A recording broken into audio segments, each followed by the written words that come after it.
How we doing, everybody, and welcome into Wisconsin Sports on the Go with Trage. I'm your host, Trage, coming back here on a Friday night, about 8 o'clock, right? We're a little late tonight here, but that's okay. That's okay. Get a little late sometimes. A great Friday, a great weekend ahead of us here, and I got Aaron with me tonight here. We're going to preview what's going on this weekend in the world of sports. So, Aaron, what's going on tonight? Not too much. Trying to I'm not even sick, so I can't complain. Just frog got my throat, frog. But yeah, no, doing pretty well. Excited for this weekend. Especially the I want to say more so the NFL slate, just because some of these college matchups are a little but you know me, I love college football. It could be, two unranked 3-win teams. I'm here for it. So all things considered, I'm doing great. We do have, there's one big matchup coming up, Ohio State, Indiana, and that's one we're going to get to later here. But that's could be, we're talking about, it could be a program changing win if Indiana does pull that off. So we're going to get into that later on in the show here. But right away, I think we start with our picks. We had our picks for the WIAA state title game.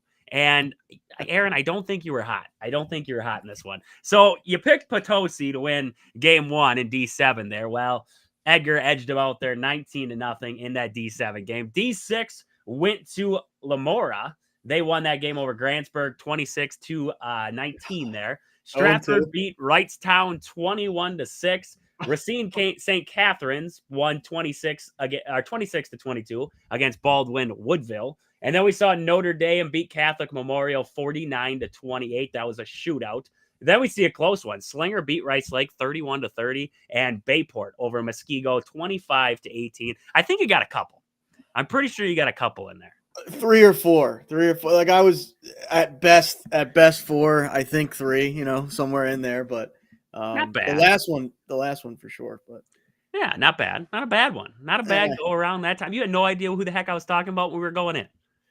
At least I didn't go over. That would have been just, no matter what, you don't want to do a goose egg there. That's not a good look. Yeah, this is true. I will agree with that one. This is true. So it was an exciting week there. We saw some snow. It was snowing like crazy for that D7 game. Then I think they turned the heaters on in the field, and then it got rid of the snow pretty fast down there. But great state tournament games there out of Division 7 through 1. Exciting ones. The D3 and D2 games there.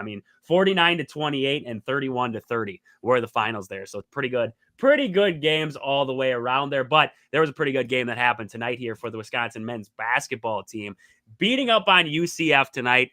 That, I don't know if, did you get a chance to watch that game? Unfortunately, I did not see any of it or any of like that court that they were playing on at Greenbrier. No, I got it pulled up right now. I'm like checking it, on the fly, unfortunately, last minute type deal, but I'm watching it now. So it was that court. It's the first one they've ever hosted in Greenbrier. It was a pretty fancy, as a ballroom, right? They're playing on a ballroom. Like, this is a ballroom. It almost, when I was first watching, I'm sitting there with my grandma and we're watching this game, and I was like, this looks like a high school gymnasium. Like, you had the floor, you had limited bleacher, and then all of a sudden on one end there was a stage, and you're like, this is like a high school gymnasium in here. And then the governor comes sitting in there, and he's on like a rocking chair over in the corner with his dog. He brought his dog in. I'm like, what is like, this is wild. This is wild. The lighting was all, the lighting was centered just on top of the court. Like, it almost felt like that Battle for Atlantis when they go down there to that theater, and like the lights are just on the center court. Like, that's what it was like. And it was an odd place. We saw game 1 between Pittsburgh and LSU, and it seemed like both teams took a while to get into it. The scoring was atrocious. LSU looked horrible in that game to start. They found their way back into it late, but that was a rough game to watch. I think they went, what was it? It was like 7 minutes or so into the second half before they actually scored, LSU. So it was a rough start to that second half for them there. But Wisconsin didn't have that problem. Wisconsin didn't have that problem whatsoever. They came out guns a-blazing in that first half there. They jumped out to a big lead, 46-31 at the half. I mean, they were shooting. I mean, they came out shooting. And, the thing I loved the most about the early display from the Badgers was the ball movement. They're, cutting to the basket. The simple things that we don't really, it's not really like, we're looking at this. We want to see this. We want to see threes. We want to see the exciting stuff. It was the simple, dominant basketball that you love to see. It was cutting to the basket. It was, a little flip here, three in the corner. And I love the passing from the Badgers. The bigs, Steven Crowell, he got into foul trouble there, had a technical foul on the sideline, got a little frustrated, had a technical foul. He sat for a while in this game, and then Nolan Winter stepped up big for the Badgers. You love to see that. But the bigs for Wisconsin, the front court, Gilmore and Crowell and Winter sharing the basketball, getting it down in the post, finding an open shooter like Blackwell, Klesman, whoever it was, getting them the basketball, letting them knock it down. And that's what I love to see out of this Badger team, was just their willingness to, we're not going to play one-man basketball, right? That's what I hate to see. I hate to see guys where they go out there and it's like it's one-on-one. I hate to see that. If you want to win, if you're Wisconsin and you don't have Cooper Flagg or you don't have, some of these dominant guys like we see in college basketball, sometimes you got to play team basketball. And that is what the Badgers are doing right now. That's why they're putting up 80-plus points a game at this point. It is just exciting basketball all the way around. They moved to 6-0. They now will go to the championship game in the Greenbrier. They'll take on Pittsburgh. A chance to move to 7-0 before you even get into conference play. You couldn't ask for a better start. You couldn't ask for a better start for this Wisconsin team, a team that was picked to finish like 12th in the Big Ten Conference this year. And they're going out here and they're putting it 2 teams right now. And they're showing, hey, we're a pretty dominant force here that you have to check, because if you don't check us, guess what? We're going to put up 86 points on you. We're going to put up 103 on you like we did to Arizona, right? So, I mean, just all around great effort from the Badgers. Nolan Winter, like I said, Nolan Winter stepped up big for Wisconsin. No Steven Crowell for a while. He was in foul trouble, got his 4th foul within when they came out of the half, Crowell had 3 fouls. And I really did think to myself, I was like, I would be okay if Greg Gard didn't start Steven Crowell coming out of the half. I was like, I'd be okay if he went to somebody else to start that second half and then shifted Crowell into that position. Well, he started Crowell in the second half. Crowell gets his 4th foul there. He sat for a majority, and then Greg Gard did bring him back in. He ended up fouling out anyways later. It was a crap call. I didn't think it was on him. They called it on him, but Tanjay was the one who fouled him. So I don't know. The refs were kind of all over the place in this one. But all in all, like I said, Nolan Winter, a great performance with 13 points there. Blackwell gives you 17. Tanjay gives you 15. I mean, he's always going to score for you. We see Klesman with 8. He had a little bit of a tough stretch in this game shooting the basketball, but stayed with it. Got to love it. We saw Xavier Amos give 5. He's been a plug off that bench there. And I got to tell you what. I don't know who I love more, Kamari McGee or Jack Janicki coming off that bench. But I tell you what, Jack Janicki, the walk-on, this dude's a walk-on. And he plays at 100 miles per hour all the time. He's constantly in the play. And he's over here and all of a sudden, boom, there he is. And he's in there getting a rebound. And he's in there, he's defending well. And he's not afraid to shoot the basketball. He's a southpaw, and he just rings it up from downtown. It's like this guy walked onto the court with no fear. Right? Sometimes those walk-ons, they're hesitant. They're like, I don't want to mess up. I don't want to, mess up because I don't want to lose my spot. I'm barely in this rotation to begin with. This guy doesn't care. He walks out there and he's like, I own this. I own you. You guys all suck. I'm the best player on this court right now. And I love it. I absolutely love it. 14 minutes. He only had those 3 points in this one. I mean, I'm talking about him like he had 100 in this game, but I love the effort that he gives. I love the effort that he gives on every single play. Kamari McGee is a dog. I don't know. This guy, he is a spark plug.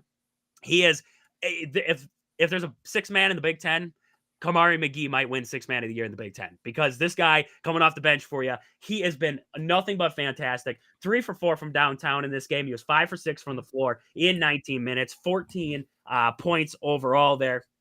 And I believe, I was just going to check out, they were talking about his 3-point stat. He's shooting 52% on the year. I was going to look at his 3-point percentage on the year so far. He's shooting 44% from downtown. I mean, Kamari McGee is starting out at a pretty good clip for the Badgers. So you love to have a guy like that coming off because we talked about it early on in the season. Where was the bench scoring going to come from? You can't rely on the starters to be your sole scoring on that floor. Kamari McGee has stepped up. Love to see that there. And I mean, all in all, a good win.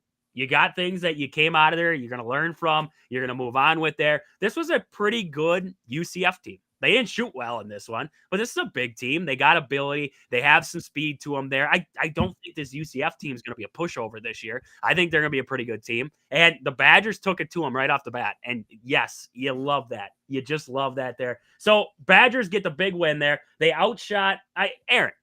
What do you got for team stats? Let's show me the team stats. What do you got for team stats there?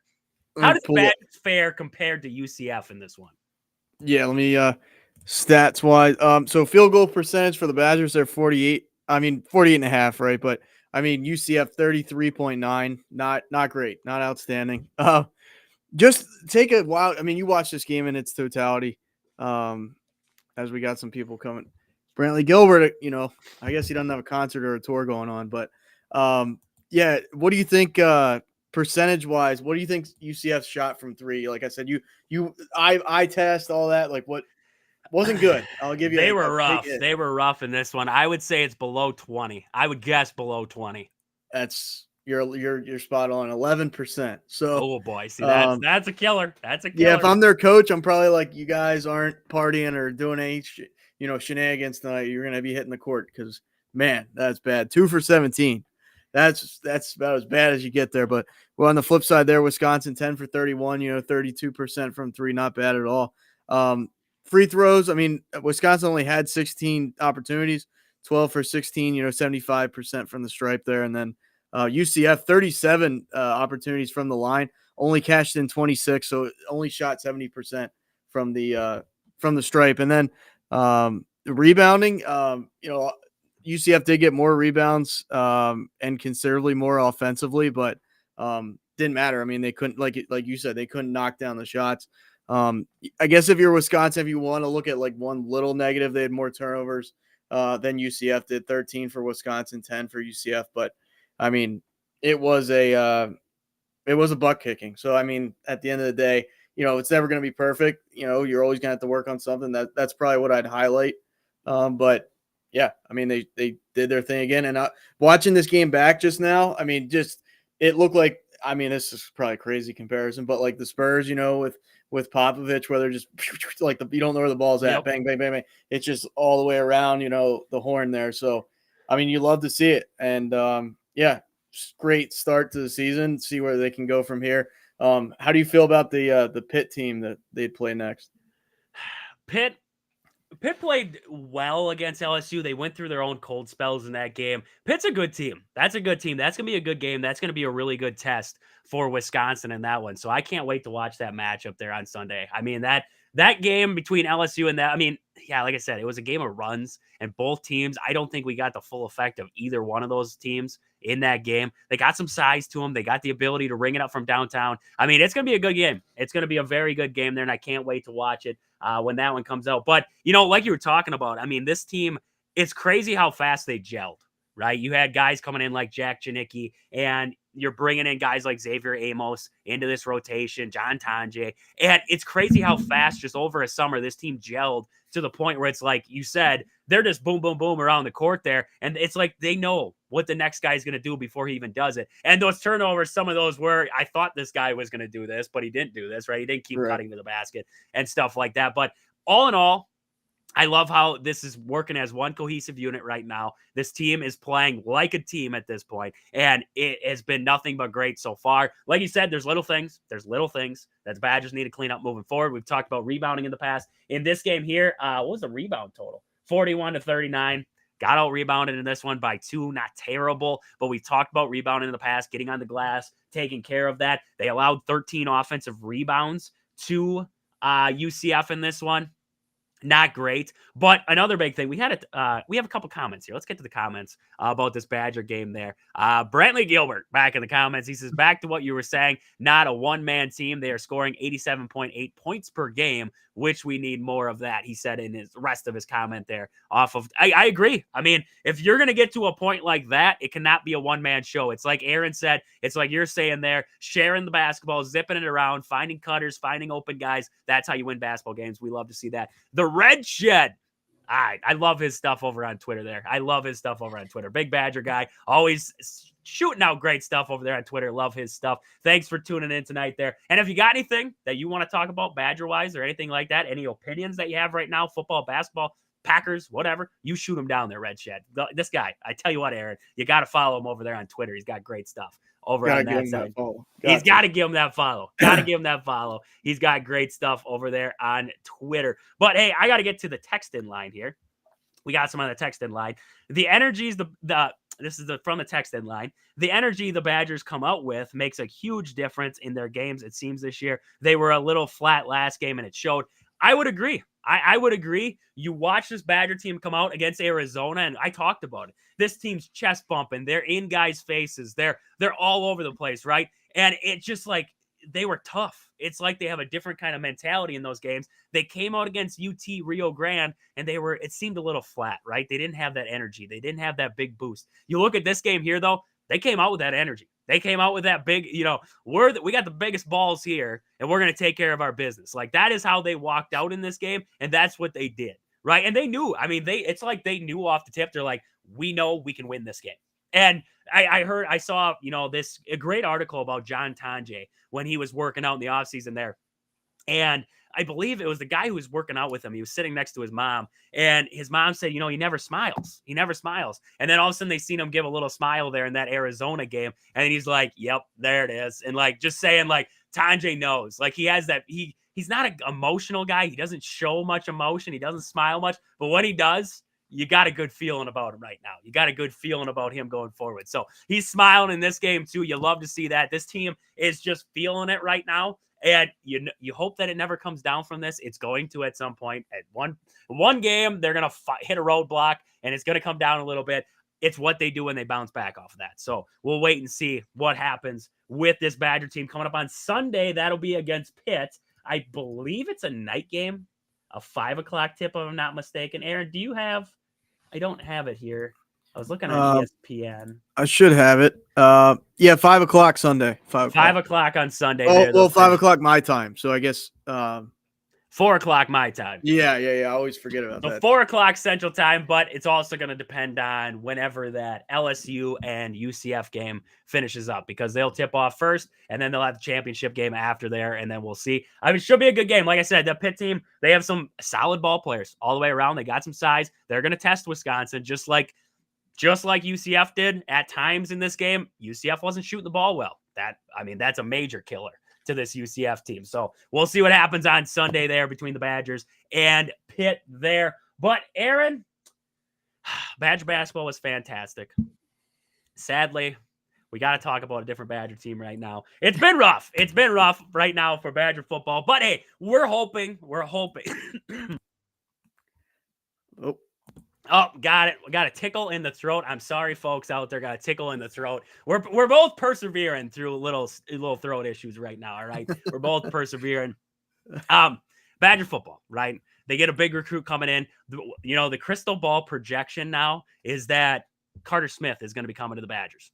That's the crystal ball. That's not down to earth. Like, we don't know for a fact, but he did cancel his 2 FSU trips to go visit FSU now. So it could mean Carter Smith might be coming to the Badgers, which is exciting news. But we got bigger fish to fry yet. We got a season left, right? I don't want to completely forget about the Badgers are still, playing football and everything like that. We're not looking forward to next year yet. We still have the possibility to get into a bowl game. We still have a possibility to, salvage what has so far been rough of a season so far. So right now we got Nebraska. Nebraska's coming up on the docket there, Aaron. And, you've seen a little bit of Nebraska this year. What are you seeing out of this Nebraska team that you like, or that you think Wisconsin might be able to exploit? Are you seeing some of those things out of this team right now? So with Nebraska's quarterback, as I call him, Mahomes 2.0. I mean, the guy denies that he's trying to be Mahomes. It's like, dude, you are like you are a carbon copy. I mean, he's been up and down, I would say, in the games I've watched. I mean, I'm looking at like stats on the year.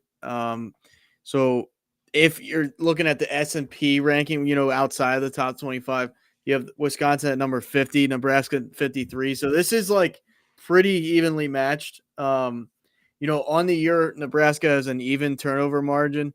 Wisconsin's -5. So, there are some a little bit discrepancies there. Passing defense, Wisconsin's about almost 30 yards better. Than almost 40 yards better, actually. So this game to me is very much like 50-50. You know what I mean? Like this is Yep. one of those. I thought Iowa would be like Iowa was weird to me that how that played out. I mean, it could have been just the letdown of the Penn State game, and then you have that you roll into. But what they had a bye week before that, I think. So or was it? We Now I'm messed this dating. up the last time. We were This always confused the last trips time me we up. talked about it too. Iowa was on the, let's see here, November 2nd. I think it was a bye week before Oregon. It was bye week before Oregon, I believe. Yeah, November okay. 16th was Oregon, so they had the bye week before Oregon. That Right, always it tripped us up the last time too. We were like, when was the bye week? I don't know. I don't know why that, but I mean, looking at that, like that game going into that game, I felt that Wisconsin had a great chance. Like they've gotten up for like we've talked about it before. They've gotten up for the big games this year. Penn State, they played their heart out, and then Oregon, they played their heart out. So the fact that it's in Nebraska, I don't necessarily love that for Wisconsin, but I think if Wisconsin can run the ball like that's always my my caveat to like what can they do, where can they go. I think the running game is a clear contributor to where they can go. It's like if they don't have that, I worry about them. That's kind of where I'm at. Breaking down the stats a little bit, Braden Locke, 9 touchdowns, 9 picks. I was looking for I had QBR up here. Yeah, QBR. So he's QBR 45.6, not what you like to see, but and then Dylan Raiola, like I said, Mahomes Jr., QBR of 57.1, but he has 11 touchdowns, 10 picks. So I mean, you're splitting hairs. These guys are like they both throw a ton of picks. It's gonna come down to I think if Wisconsin's defense can just travel, they can definitely win this game. This is a winnable game. I haven't looked at necessarily the odds yet, but they like Wisconsin. They like ESPN has they like Wisconsin on the road in this one. That's interesting. They're giving Nebraska 2, but close game. Yeah, the spread is at 1. The spread is at 1 right now. The open's at 2, and the matchup predictors tell me 53% to Wisconsin at this point. That's tight. Yeah, that's about as tight as you'll see it. Getting rid of Phil Longo, that can play a couple different ways, in my opinion. That's one of those you shake things up, they might come out differently, right? It could be a positive. I doubt it's going to be a negative. I mean, the only way I see that is if they look just discombobulated and things are just overcomplicated for a coaching change, that type of deal. But I mean, I've given Wisconsin kind of the benefit of the doubt just because of those, the marquee games that they played. They played well. This isn't necessarily a marquee game. It's, unranked versus unranked. I know it's on the road, but I'm looking for Wisconsin to bounce back, get the win here.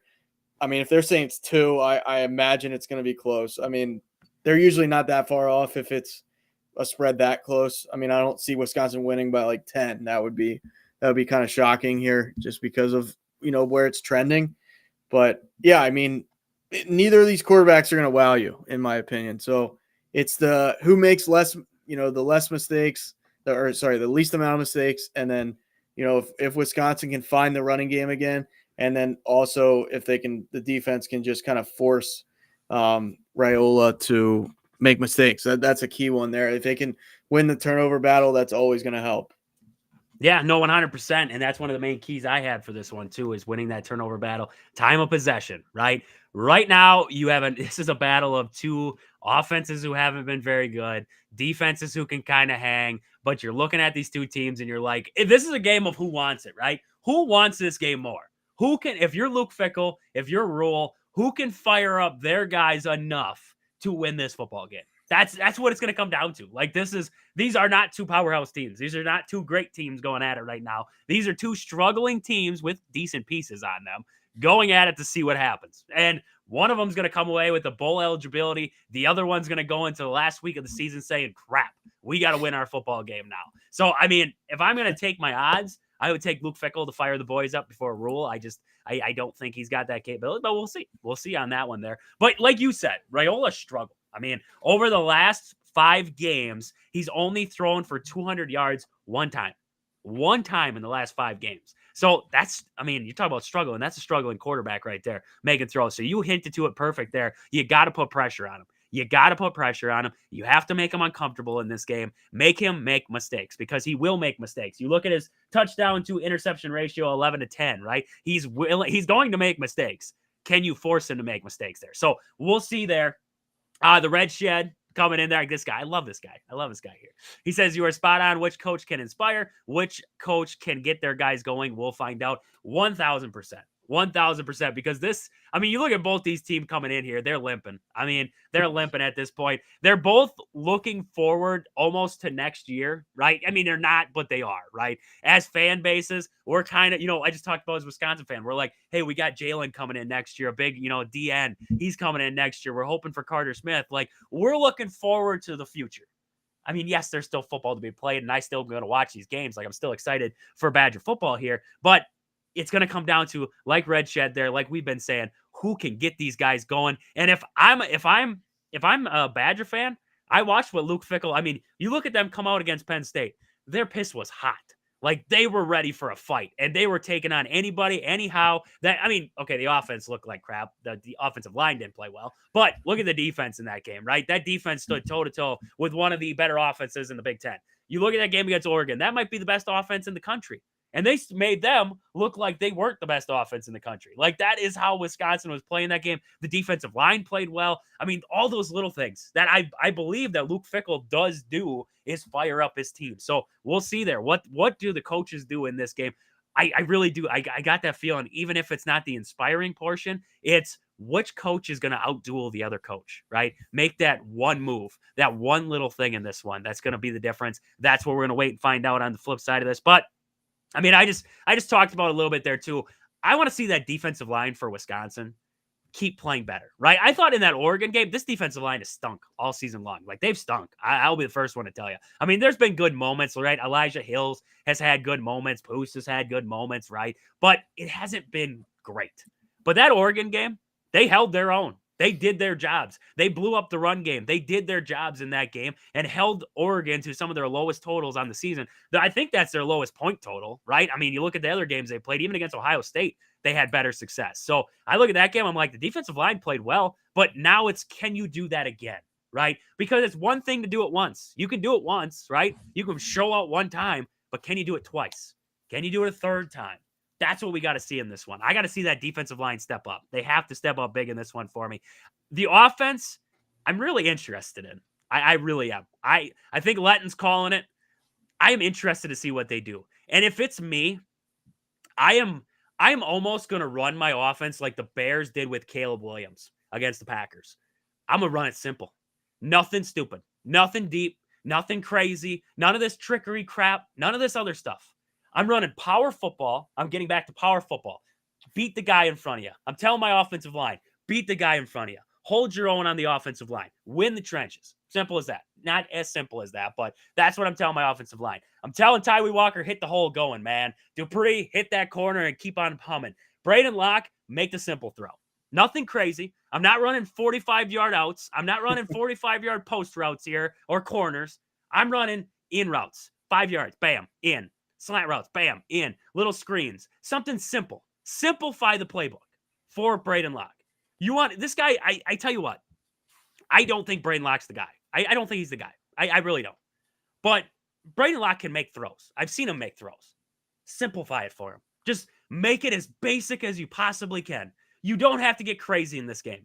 You want, if you're Wisconsin, like we just mentioned, win the time of possession because you don't want, they have a pretty good defense in Nebraska. You don't want to have to trust Braden Locke to lead multiple game-winning or go ahead or we're trailing by a touchdown drives in this game because he's not going to be able to do it. Simplify it, simple football, run it, get back to what Wisconsin was good at one point. Try to, I wouldn't say go back to completely just, abandoning everything we know, but simplify the playbook for Braden Locke because otherwise I could just see disaster striking in this one. I mean, Hortzig Jr., he's got 4 picks on the year already. If we start trying to air it out in this one, I got a feeling he's going to have a 5th. I really do. They cannot make Braden Locke have to think because when he has to think, when it's like when Braden Locke, we talked about the other day, when that first read isn't there and he kind of like, now you have to improvise.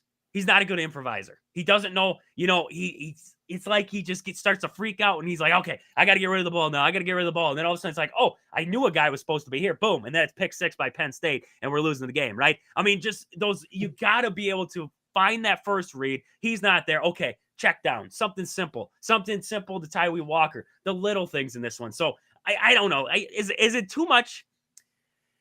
I don't know what I'm trying to, like, would you say simplifying the offense would be the way to go for Braden Locke? Try to get him to play a clean game in this one. Lean a little bit more on the run game and don't try to rely on him. Try to control the clock. Try to control the ground game first.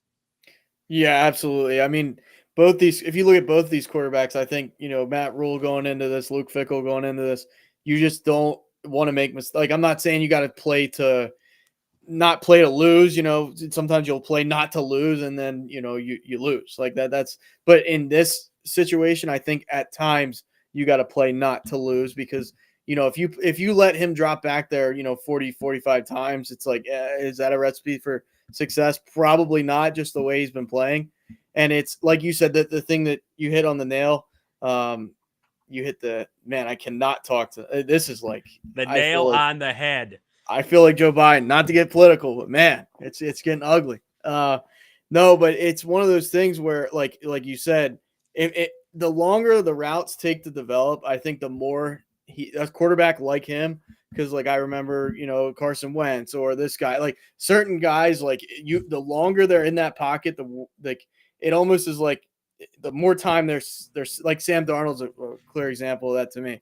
If he's in that pocket for 8, 9, 10 seconds, it's not usually a good thing. Like it's like, get the ball out of his hand. I'm not saying you got to throw screens every other play, but like you said, mix that type of stuff in, quick outs, just boom, hit the tight end, just stuff like that. Keep the drives going because I think he's another guy that, relies on confidence a lot, much like every quarterback, but him especially, a guy that's like Jekyll and Hyde a little bit.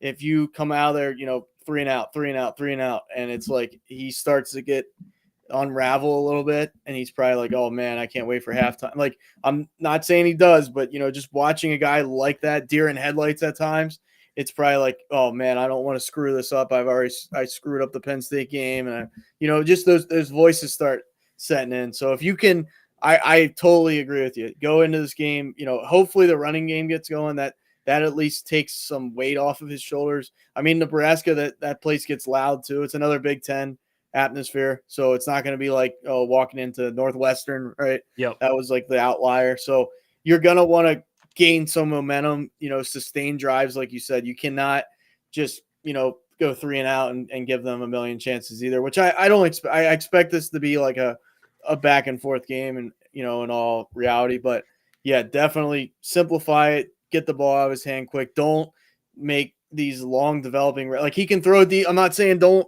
not throw any deep bombs, but don't have it where the routes are taking, a good amount of time to develop. And then he's just sitting there like, do I go here? Do I go here? That's more thinking, less thinking, get the ball out. Yeah, no. And I mean, run some trickery, get some trickery in the run game, right? The end around, something crazy. I don't know. Get something, some kind of consistency, some kind of looking like an actual offense here. And if Jake Renfro is right, and he said that we were going to see some crazy stuff and the world was going to be surprised, well, surprise me. Give me something like a birthday present. I don't know. You guys, as of this point now, I don't know what you could do to surprise me except for score multiple touchdowns in a game and Braden Locke doesn't throw an interception. Like that would be surprising if that's what you're going for. If you're not going to pass the ball at all and Braden Locke won't throw an interception, then that would be surprising. So we'll see how this goes here. I mean, this is going to be, I could see this going 1 or 2. I could see this being like, no, I couldn't. I could see this being a defensive battle or a struggle fest all the way around. I really could. I could see this being a defensive battle. I really could in this one here. Aaron, what are you thinking? What's our point total? Yeah, let's pull that up real quick. I definitely think it's gonna be low. What is the total in this one? 41.5. Yeah, according to ESPN, they're giving 41.5. That's pretty low. Yeah. I was thinking like 21-18 style game. That's what I thought that was high. I'm gonna be honest with you. Really? I mean, for college, dude, I've seen both these offenses cooking right now. There ain't much cooking. There's a lot of burning. They might have the pots and pans in the kitchen, but there ain't no cooking there. They're just banging them together. It's just banging them. They don't even have the supplies at this point here. They're making spaghetti and the noodles are still at the grocery store. I was gonna say those noodles are getting stuck to the pan. Nothing worse than that. Nothing. There is nothing worse than when the noodles get stuck to the bottom of the pan. And then you get down there scraping off the bottom, or you forget about them, and then you just put the other noodles back in there, and then they just burn to the bottom. Oh, I'm very guilty of that one. I've been there one too many times. Been there. No, I mean, in college, to me, that's a low, like 21-18. That's where that would put you at 39. Yeah, so right underneath that. That's what it feels like to me. 21-18 style. Big Ten, like you said, defensive struggle, like just beating each other up kind of deal. That's what I see there. I think this is going to be ugly. I think it's going to be ugly. Give me 17-13 Badgers. 17-13 Badgers. I could see it. I could. That sounds like it's going to be it. That really does. I was just looking up, seeing if there was. They don't have. What's the dumbest cooking mistakes you've ever made on Reddit? Let's see here. Oh man. So this one person put on there that when she was a kid, she needed 1 cup of boiling water, so she put the water in a plastic 1 cup measuring cup and put it on the burner. That probably didn't go well. That probably didn't go well. Made a wonderful chicken stock and strained it into the sink. This one person goes putting a turkey in the electric roaster on Thanksgiving and not realizing it wasn't plugged in until 6 hours later.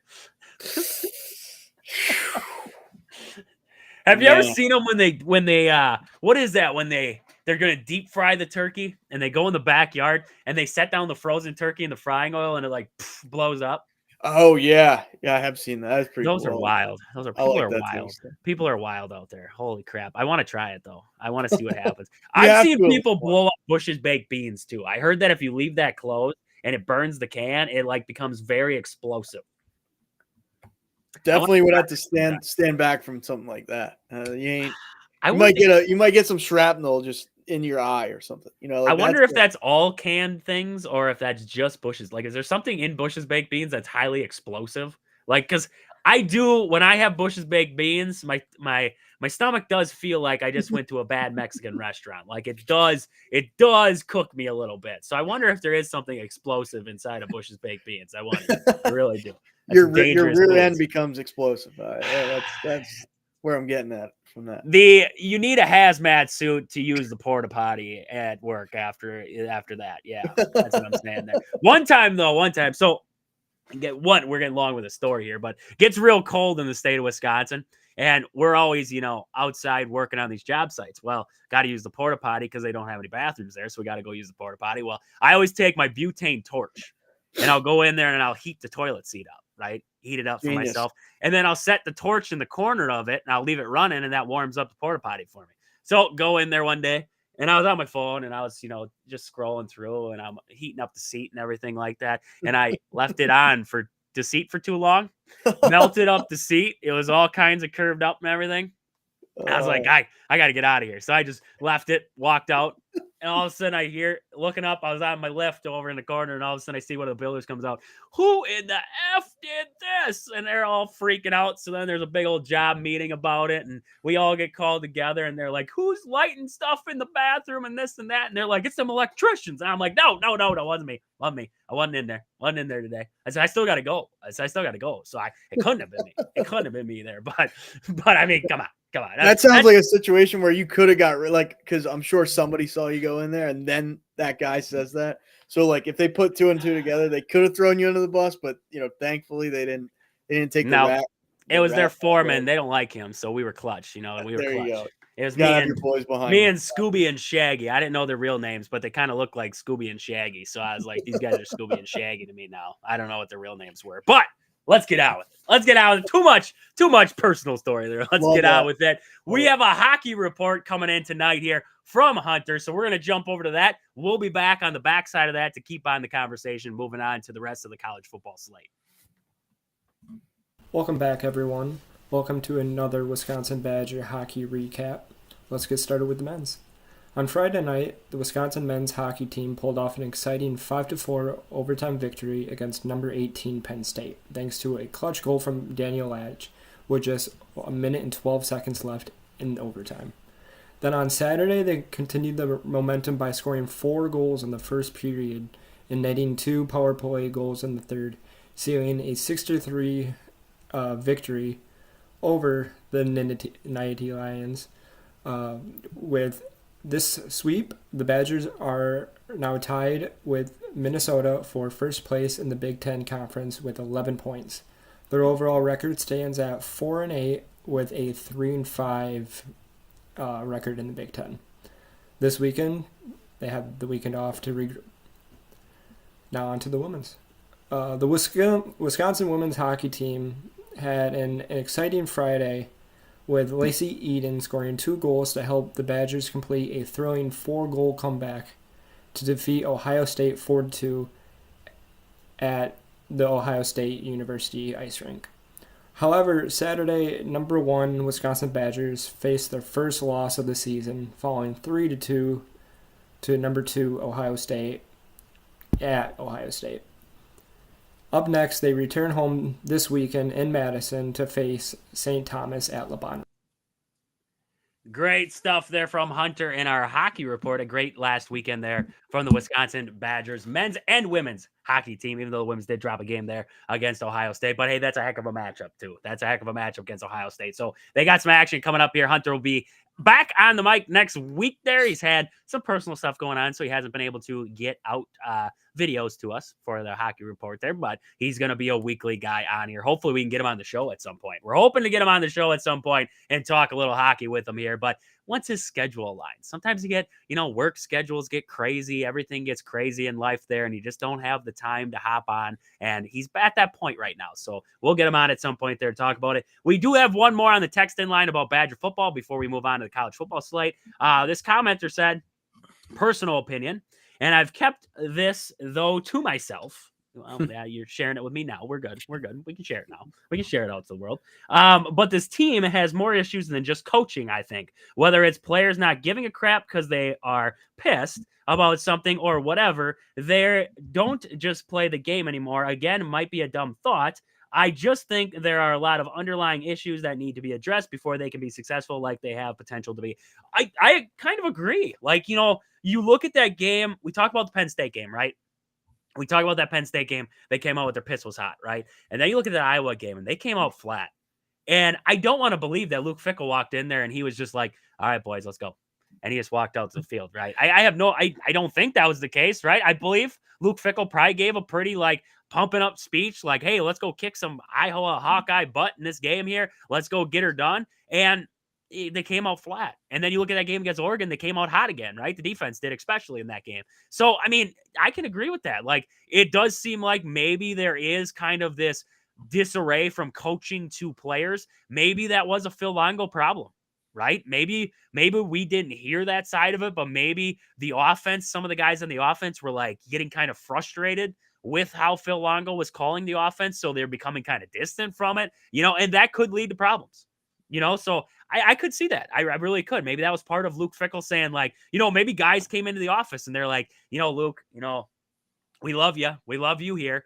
But they, the way Phil's calling it right now, the way that things are going, we're not a fan. And, it's just not working. He's not putting us in the right positions to succeed, this and that. And that could definitely be a thing. That could definitely could. So that's not a bad thought at all. I think it's definitely a very good opinion on it. And it could be a true opinion. So, I mean, it's an opinion. And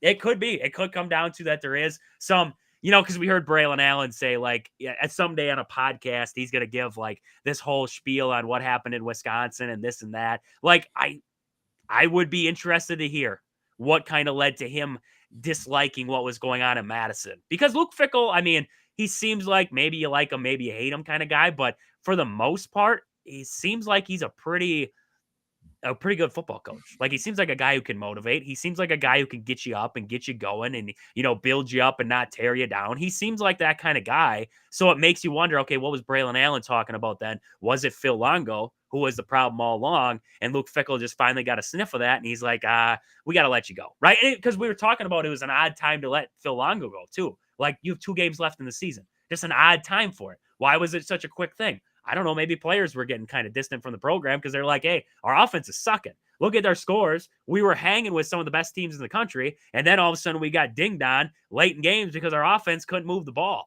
I mean, look at that one against Oregon there. You couldn't move the football. You had 2 shots. You couldn't move the football. We see a loss. So, I mean, there is that definite potential for that. So, I mean, not a bad thought. Not a bad thought at all. Thank you. Thank you 100% for that comment. That was a great comment there and a great opinion coming into the show there. But, Aaron, it's time.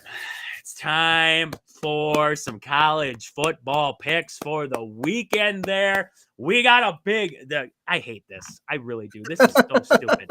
This is so stupid. I love how positive that started, and then I hate this. Like, that was just stupid. 11 o'clock in the morning. So I'm just rolling out of bed. Freaking 9 o'clock in the morning. I'm just kidding. Not gonna be 9 o'clock in the morning, guys. I'm a little bit more courteous than that. 8 o'clock in the morning. Get out of bed. Turn on College Game Day. Right after College Game Day, I got to flip over to watch this game because for some stupid reason, big noon kickoff's got to have this game, right? Indiana, Ohio State, 11 o'clock, number 5 in the nation, number 2 in the nation. For some reason, it's not at prime time, right? You have the shoe. You have one of the best college football atmospheres in the shoe. It's not Penn State. I agree. It's not Penn State. It ain't Camp Randall after dark. It ain't those 2 places. But guess what? The shoe is still a pretty good place to play when it's nighttime. Like, that is still a great atmosphere. You have the shoe. You have Indiana. You have Ohio State. Whoever wins this game is going to the Big Ten championship. They're going to be taking on Oregon. This game has so much meaning, and it's on at 11 o'clock in the morning. Drives me nuts. Just drives me nuts. I know people have their own opinions. Some people are actually okay with it being on earlier in the day. For me, I'm like, put this baby at the end there. Jeez, whatever. So, Aaron, Indiana, Ohio State. Ohio State's favored by 10.5 right now. That's a big spread. I don't like that at all. I think Indiana can definitely keep her closer than that, even in a loss. What are you thinking in this game here? What is your prediction? Unfortunately, I think this is when Indiana's perfect season does come to an end. Even with one loss, obviously it's not a disappointing way that they're playing, but it's just, you're running into, this isn't the Ohio State team that's like a buzzsaw, from years past. You think about the Justin Fields teams, you think of who else did they? Braxton Miller. Like, there was a lot of teams throughout the years that were better than this team, in my opinion, just watching them, especially up and close and personal, when they played Penn State. So it's still Ohio State, though. That's my thing there. Like, that's my caveat to, people saying that Indiana's going to find a way. I don't see it. This is by far Indiana's biggest test of the year. They're the number 2 team in the nation, right? The only other, I don't think they've played anybody ranked. No, they have one of the weakest strength of schedules. They're actually, this game weighs very heavy on Indiana's final, like, where they're going to be projected into the college football playoff if they get put into there because of the strength of schedule. Absolutely. Yeah, absolutely. Then you look at it like 3 Big Ten teams are going to make it because I mean, everybody, unless Penn State completely falls apart the last 2 weeks, they're pretty much a shoo-in for the playoff. Obviously, Ohio State. I mean, it would beg the question then, if Ohio State does lose this game, then what? Are they, in the top 12 and they still find a way in? Like, I would probably say yes, just because of strength of schedule. Like, they would lose to Oregon and then Indiana. I think, they beat Penn State, high-ranked opponent. They hung in with Oregon. Like, that's a different discussion. But I think Ohio State's going to be too much. Like, defensively, Ohio State is not as good as they've been either in past years, but they're still great.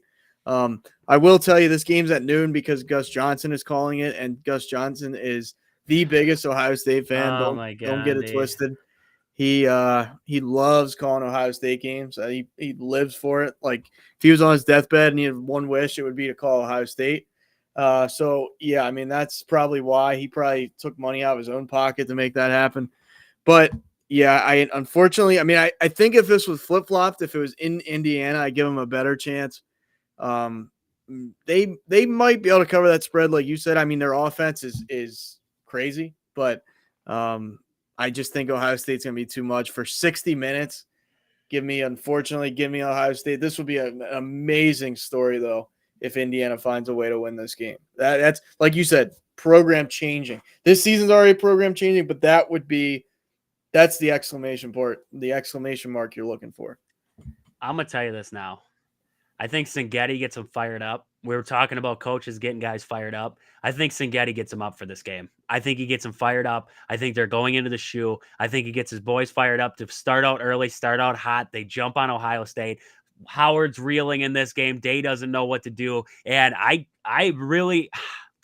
want to say, if you're looking at this on paper, you're like, who's got the best players? Ohio State. Ohio State wins in a landslide. Like, they got the best players. They have the better resume. They have all that. Like, I agree with you 100%. I mean, you look at the strength of schedule. Indiana's strength of schedule, 106. Ohio State, 28. And you know what team, Georgia, they got the first ranked strength of schedule. There's a possibility Georgia doesn't even make the playoff with the top, the number one strength of schedule. Like, that's bad. Like, that sucks. That sucks. You got to go through a gauntlet, and you still might not make the playoff there. But I think Singetti gets the boys fired up.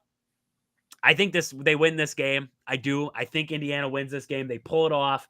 They end up in that Big Ten championship game against Oregon. I'm going to call it now. Ryan Day is going to be just fuming on that sideline, and the Ohio State fans will burn the state of Ohio starting in Columbus from there out. That is how it's going to work. It's just going to start there and move out. They're going to pray that maybe it snows a little bit. Maybe it snows a little bit to put those flames out, that they're going to be burning up there, because Ohio State fans will be irritated that Ryan Day cannot win a big game. Give me the Indiana Hoosiers. Give me Indiana Hoosiers by 3. I'm going to take them by 3. I think they'll win by 3. It'll be a field goal game. Oh, I love it. I mean, you're looking at the weather for tomorrow for the kickoff. It's supposed to be, cloudy, but not even that cold, in the mid to upper 40s, maybe touching 50 later in this game. So, yeah, I mean, Will Howard's he's not that good, right? He's beatable. He is beatable. So I'd love to see it, man. I hope you're right. I can't pick him. I just can't, but man, I would love it. I'm crossing my finger. I'm crossing everything I got that they pull that off, because that'd be awesome. I'm all in for it. Apparently at 11 o'clock too. I have to get that fired up. By 11 o'clock. So it should be a good one there. Other ranked matchups or big matchups that we're going to have coming up here. Let's see. Is there any other big? There's not a whole lot of big matchups happening, I guess. BYU and Arizona State. Yeah, BYU and Arizona State. Right now, Arizona State is favored by 3. The total is at 49.5. That game right now, 9-1 BYU, 8-2 Arizona State. If BYU loses, they are out of the college football playoff race. And I think, if I'm not mistaken, Colorado would be right there in that race for the Big 12 champ. They already are. They're 6-1 in the conference right now, 8-2 overall. I mean, you're talking about Colorado jumping up above BYU then in the Big 12, and then you're talking about Arizona State jumping up over top of BYU in the Big 12 there. So this game has a lot of implications onto who in the Big 12 is going to end up in that conference championship game and who's going to make it into that college football playoff. Absolutely. Yeah, I mean like you said, BYU coming off the loss to Kansas. And then that was their only loss this year. They pulled off a very close one against SMU by a field goal. So that they've been tested a little bit. On the flip side of that, Arizona State, they beat number 16 at the time, Utah there, and then number 16 at the time, Kansas State, just last week. So both these teams have been tested a little bit. It's not like they're walking into this game by any means. I do lean Arizona State, just because at home, BYU I never really have trust in them. It's kind of like Gonzaga in basketball. There's something not. I know Gonzaga won it a couple years ago, but it's just like that trust level is not there for me. They're having a good year. Both teams are these are comparable teams.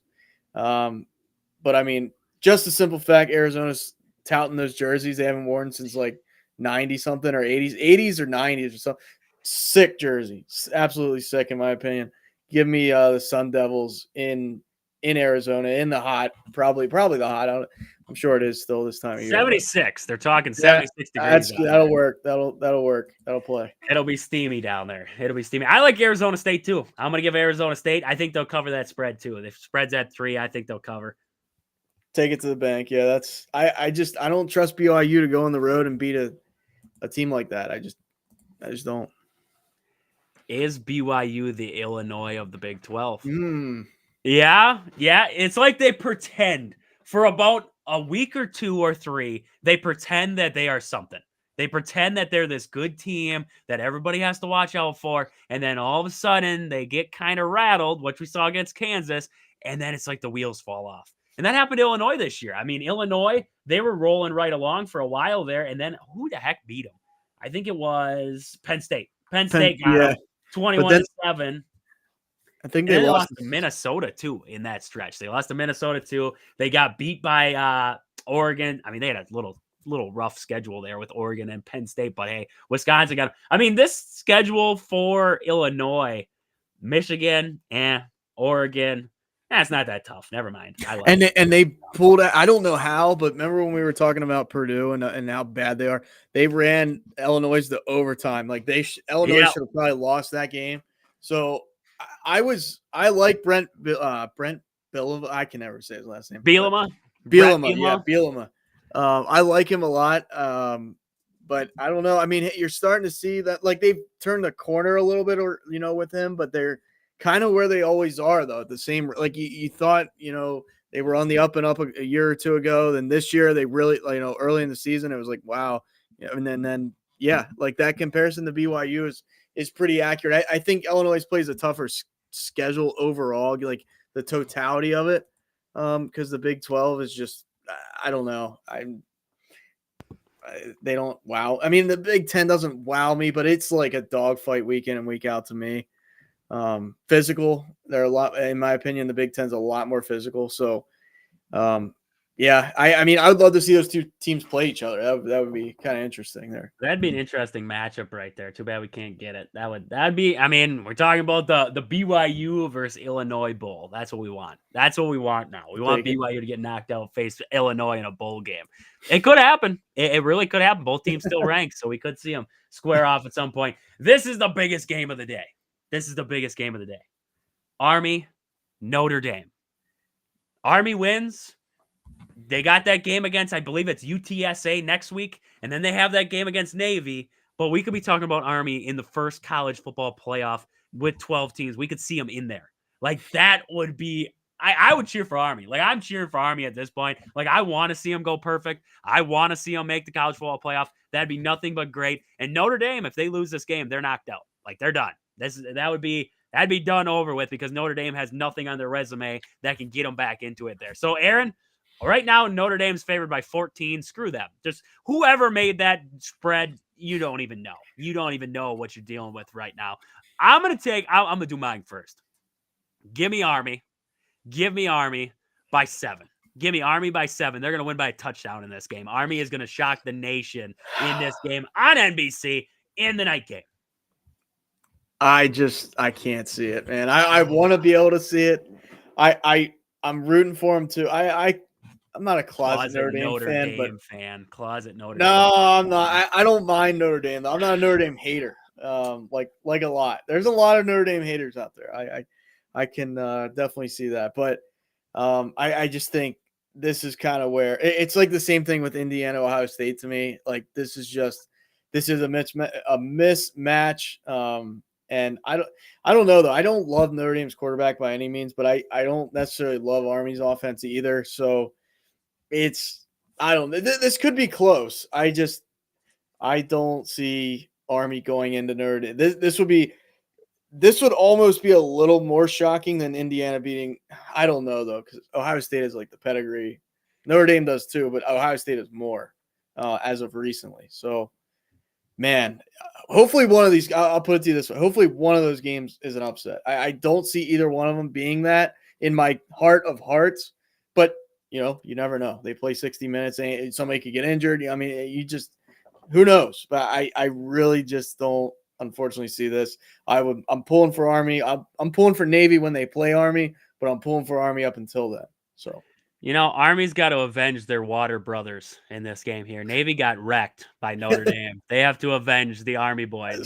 They have to avenge them water boys out there and take care of business in this one. That's why. They have more juice, man. They have more juice heading into this one. So, I mean, that should be – I hope it's a better game than 14. I really do. Even if Notre Dame wins that one, I hope that's a great game because Army has played really well this year. They have played really well up to this point. And, I mean, there's one other good game, Clemson and the Citadel. I mean, there you go. Clemson facing off with the Citadel. I mean, I didn't even know they existed till like – No, I only know they exist because Alabama will all of a sudden play them mid-season too. All the time. Them and Mercer, right? They get Mercer. Mercer gets paid millions of dollars to go get wrecked at Alabama and then go back home. Like, boys, I just want you to know – you're going to get zero money out of this, but the university is going to get paid millions of dollars for you guys to go get wrecked at Alabama. Here you go. Go get them, boys. I bet you there's some guys in those buses like shaking in their boot when you're pulling up to the Crimson. Like you're at school like that, and you're like, "Damn! Like I'm going to get wrecked." Like a running back for Citadel. You got to go in cocky. Just start talking crap to the first guy you see. Just start talking. I mean, crap. Yeah. It's like what's those the worst shows, they do? Right? What's the worst they do? Blow you out? Like, that's the worst you're gonna do to me tonight? Well, it's like, I mean, this is a weird comparison, right? But like those prison shows, you can't show fear because if you show fear, you're gone. Like you're taking. They lick the glass, you got to lick the glass right back. Lick it right back at them. Like show them who's boss right then and there. Body language got to be on point. It's just mentally, those guys are probably like, oh my god, like this is a different. I didn't sign up for this. I did not sign up for this. Oh jeez. So yeah, I mean, not a lot of big games coming up this weekend in college football, but hey, every weekend is crazy in the college football world. So we'll wait and see what happens in college football. But Aaron, before we get to the Packers here, let's get our fact of the day in. What do you got for me on this day, November 22nd? What do you have for today? Yeah, unfortunately, I mean, this is one of the biggest days in United States history. John F. Kennedy was assassinated on this day in 1963. So, wow, way to kill the vibe. I had to though. That's one of those that's a turning point in history. That's yeah. That's true. That's one of those my usual fact site didn't have that, and then I went and looked on a couple different ones. I want to make sure it was true. So, yeah, it's very unfortunate. I mean that's one of those conspiracies to this day. Everybody has their opinion on it. Everybody has their take on that situation. But there's nevertheless, too many conspiracies out there. Too many. Yeah, too many. But the only one I believe is the Titanic one. That's the only one I believe. There's one about the Titanic where there was two boats. And it was the Titanic, and the Titanic had a sister ship, and they were the exact same looking boat. And apparently the sister ship the sister ship to the Titanic got a hole in it in the hull. And anyways, they ended up flipping boats, and they were having all these big banking guys and money guys back in the day were all supposed to be on this boat together. And it was owned by, I believe it was Morgan owned it then, I believe.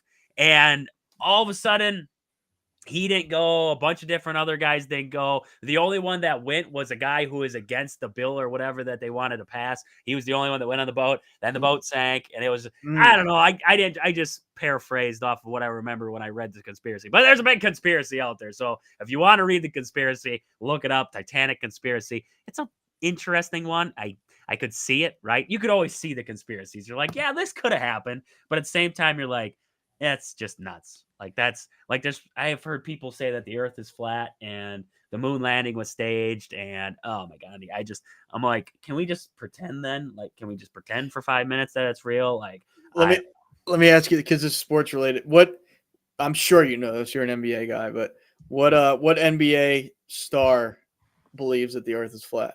Kyrie. Yep. I knew you'd get that. I was like, I'm sure he'd get that, but he's a just big because when I heard him believer. say it, I was like, dude, sometimes you just got to keep thoughts. He's one of Keep those in your head. He has to be the smartest guy in the room type of guy, in my opinion.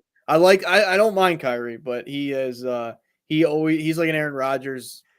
Yeah, vibe, you know. Yeah, I agree 100% there. So I mean, we're getting long here today. We're getting long, but that's okay. It's been a good show so far, but we got to get to the Packers yet today. We got to get to our NFL picks, so let's cruise through it here. Packers injury report leading into this 49ers game. It is impactful on the Packers, but really impactful on the 49ers heading up into this game, because for the Packers, right now, Jair Alexander is out. I believe, if I'm not mistaken, is it a PCL tear that he has?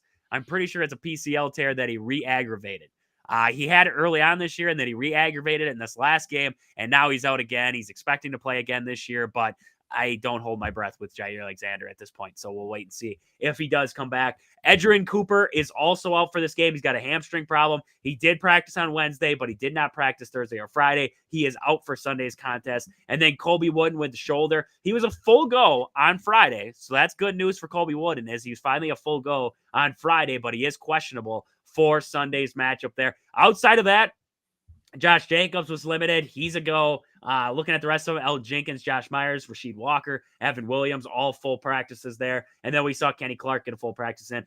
Kenny Clark, hopefully at some point here, actually, like, his injury designation doesn't really hurt at this point because he hasn't shown us anything this year. So hopefully he starts showing us something here moving forward on that defensive line. But this is where the injury report takes a turn, because for the 49ers, Tatum Batum is out for this game. Nick Bosa is out for this game. Kevin Givens, defensive tackle, out for this game. We see Trent Williams is questionable. Felicio, the guard there, is questionable. Brock Purdy is out, and then Charvis Ward is out for this game here. So we have all those guys out for this game here for the 49ers. And, I mean, you look at Brock Purdy, out for the game. Nick Bosa, out for the game. That hurts. That hurts majorly, Aaron. Trent Williams, questionable. All right. I mean, what is that? George Kittle, limited practice, but game status is a minus sign. What does that mean?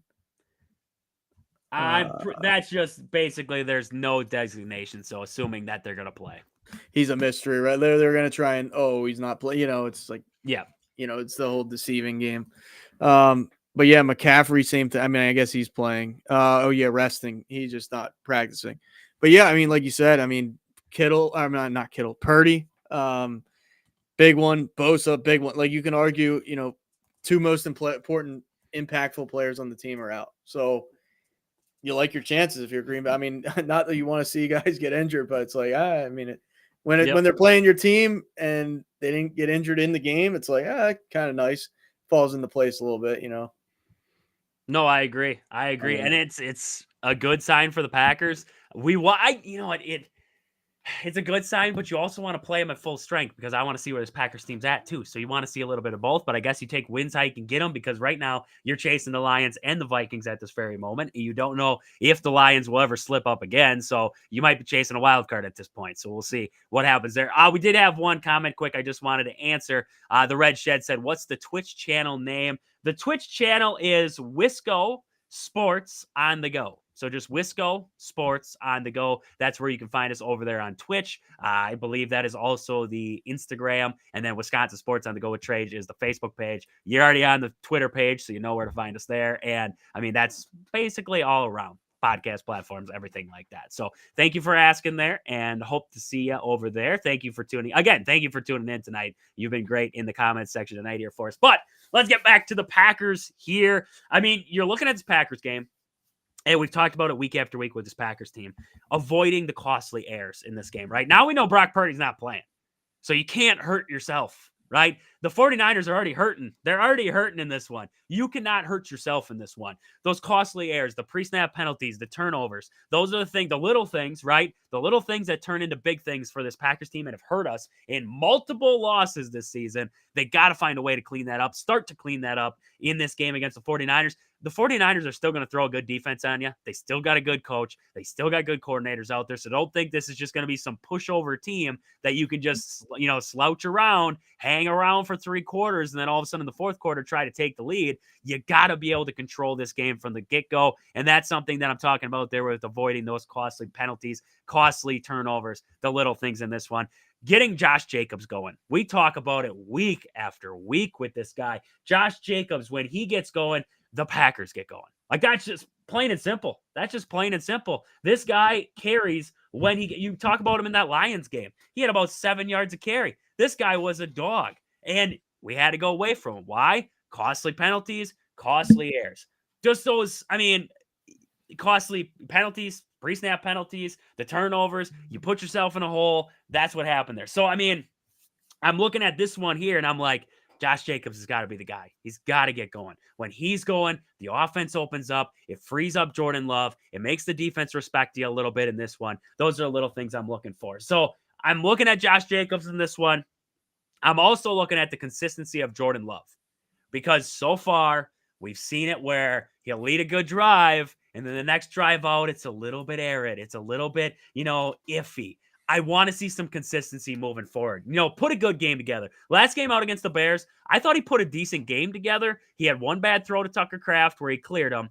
But, I want to see him get going consistently there in this game here. And then red zone offense, man. Red zone offense has sucked. They suck in the red zone. Aaron, can I just be crazy for a second here and just say, if we have it on the 10-yard line, just give it to Josh Jacobs on first down. Just give it to Josh Jacobs and let him just plow it straight up the middle and just let him go. Because I look at this Packers team and, Matt LaFleur, his play calling is, a little bit suspect at times. But I'm looking at him like, just run the ball straight ahead. Just give it to Josh Jacobs. Just let him do his thing. Like, why are we trying to get cute with this? Why are we trying to get fancy? Why are we trying to pull an end around at the 10-yard line? Just run it straight ahead. Just play power football, because you have a back in Josh Jacobs who's averaging 4 yards, almost 5 yards a carry. This guy's almost averaging 5 yards a carry for you. You have Emmanuel Wilson, too, who's almost averaging 5 yards a carry. Let one of them run it up the middle. Let one of them get behind those big horses you got in the offensive line and let them take care of business. Is it crazy to think like that, Aaron, where it's just simple power football? No, first down too. I'm not saying do it every first and goal or first down, but you become too predictable and everybody's going to sniff that out. But yeah, like you said, you lose Aaron Jones, you bring in Josh Jacobs, physical back guy, just loves to run over. He's a violent runner. He was like that in I always liked him with the Raiders. Like, I'm a big Josh Jacobs guy. He's like, use him. You know what I mean? It's just like the Seahawks. I'll never forget. I'll never be more disappointed in a team that I don't root for. The crappiest play call at the 1-yard line we've ever seen in the Super Bowl. Oh, it's like, I'm not saying Matt LaFleur would, have a brain fart to that extent, because that's like as bad as it gets. But use him, like you said, use him. You have him, use him, and especially on, don't make Jordan Love, if you're gonna be down at first and goal, hand the ball off, see where you get there. Like, don't, like you said, get too cute, get too complicated.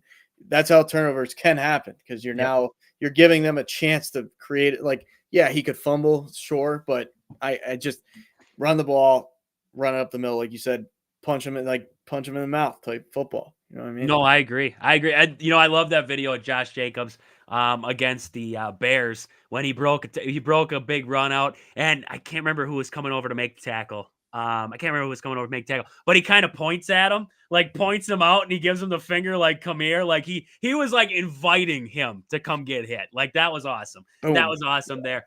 We do have one over on Twitch there. That is Jim by Crimby. That is a cool name right there, Jim by Crimby. Josh Jacobs over under 20 touches. What do we think? Over under? I'm gonna go over. I'm gonna go over. I think in this one the Packers try to set the ground. They try to set the tempo on the ground. They try to control that time of possession. They try to hammer down on that defensive line for the 49ers, especially with no Nick Bosa, right? That opens up a lot of things with no Nick Bosa in there. So I like the Packers run game in this one. I'm going to go the over on 20 touches in this one. Yeah, he got 18 against the Bears last week. I'm trying to see where he was at before. That's they identify these numbers based on averages usually. So let's see, Lions game before that, 13. So not, yeah, I mean this is going to be like a little bit of a change of pace then. Like they're going to lean on not that, I mean 18's close, right? But I mean, you got to get that over under, you got to get 21. So 3 more carries than last week. I say yeah too. I mean, you would hope, right? Like you have a horse back there using, like just even if it's not working, some of the time you gotta mix in that pass or that run with the pass, and then Jordan Love's not dropping back a million times a game too. Which I mean, yeah, you can win that way, but you don't. If you have a balanced attack, that's always going to be the best recipe for success. Yeah, and you look at last season for Jordan Love when he got hot down the stretch there.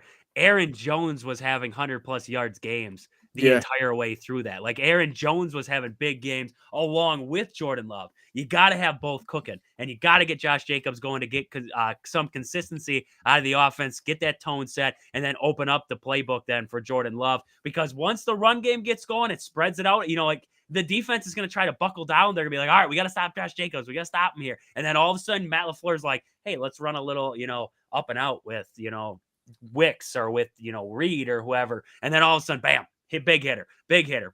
Now we blow it over the top. Now it's like, okay, everything's open underneath now. Those little things where just getting that run game open is going to open up a lot of other things for the Packers and make this offense flow a lot more consistently, what I think will help when you get to the red zone too. I think it will help when you get in that red zone then where you're not trying to buckle down. Jim does say Lions game, he had 12 in the first half. LaFleur just got LaFleured again and forgot about his star running back for a half.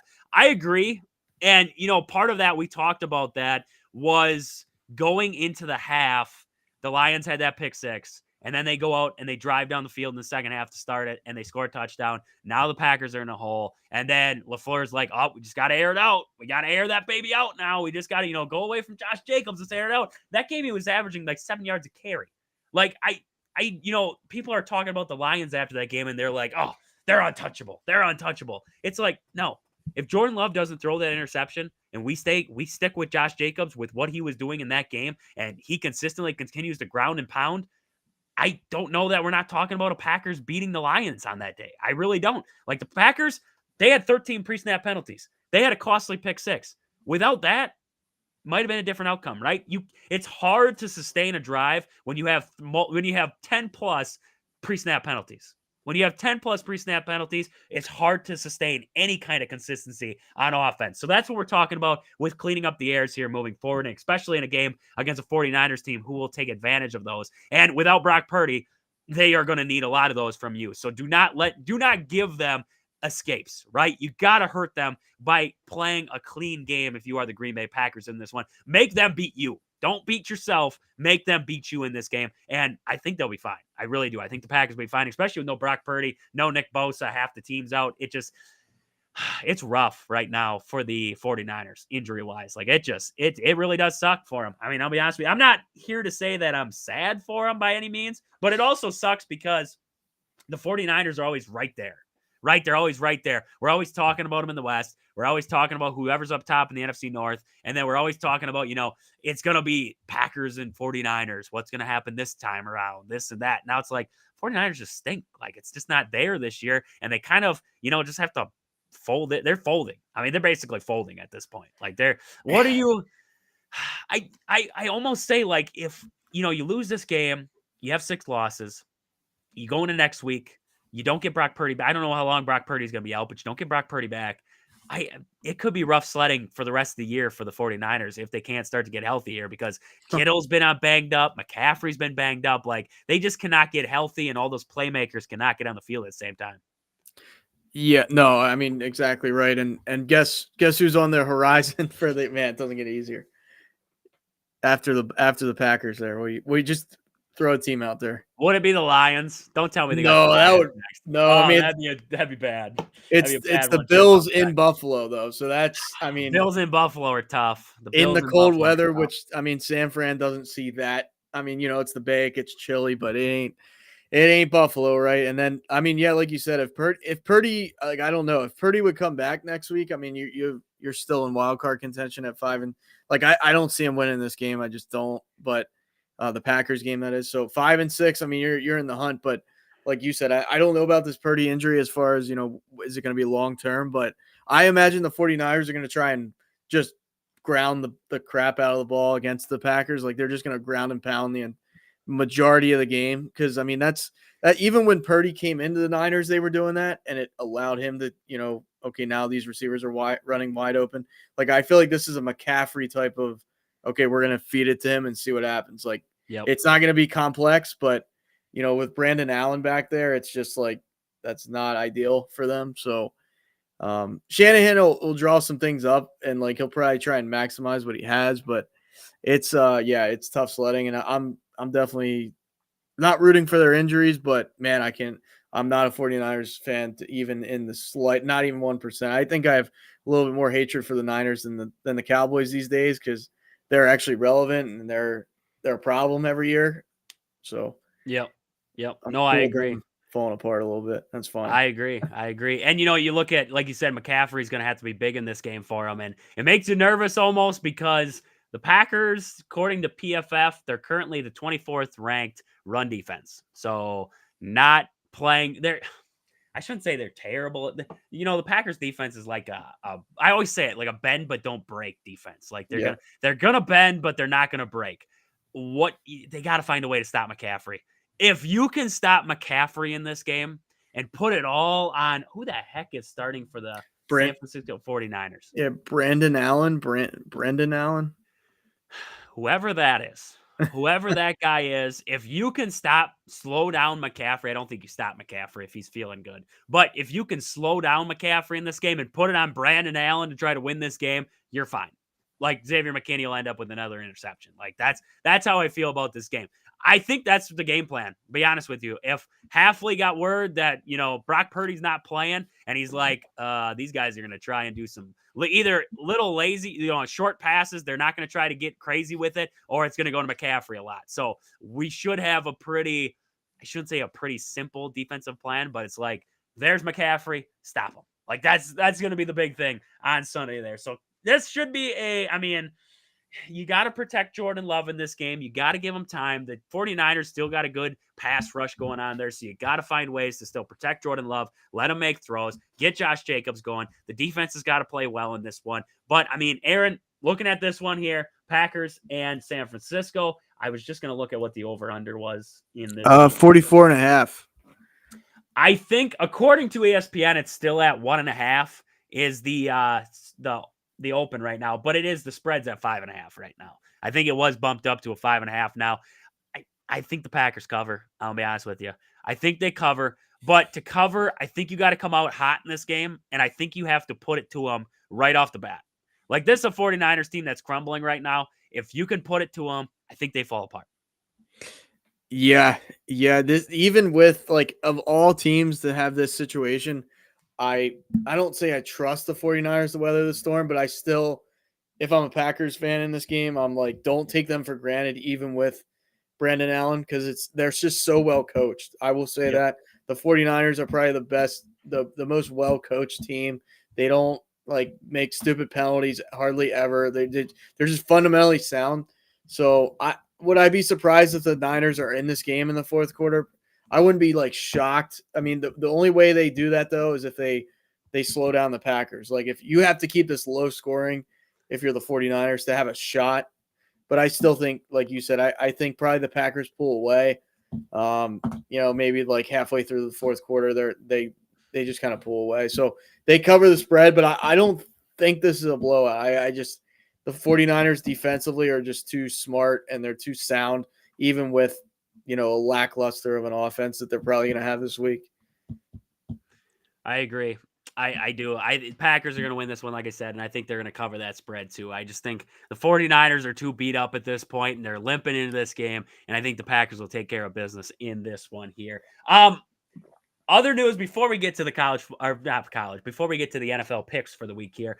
Wisconsin's women volleyball will be taking on Nebraska tomorrow night there. That's going to be a big-time matchup. Number 2, Nebraska, coming to take on the Badgers here. Wisconsin going to Nebraska this time. Nebraska came to Wisconsin, kind of got the best of the Badgers in that one, swept them in their last match there. It wasn't really much of a match at all there. They lost 3-0 there at the field house. So now the Badgers looking to return the favor down in Nebraska. So hopefully a good weekend there for Badgers women volleyball. And we're talking about something big coming out of there because we don't know what's going to happen with the football team. That is pretty cool though. The football team, maybe, I don't know, maybe the football team, if they pull off a win, maybe they'll be excited. They'll go check out the volleyball game, which will be happening in Nebraska too. Both games in Nebraska. Doesn't really happen a lot where the volleyball team is traveling to the same location as the football team on the same day. Like that's pretty cool right there. Right. And I mean, last weekend you were like, I mean, I don't want to add insult to injury, but I mean, you're riding the high from the Arizona game. And then you're like, I mean, in the fourth quarter, it looked like it was anybody's game. I was like, man, it might be a clean sweep. I mean, we're not talking hockey and volleyball and whatever else is going on. But I mean, for football and basketball in one weekend, that would have been.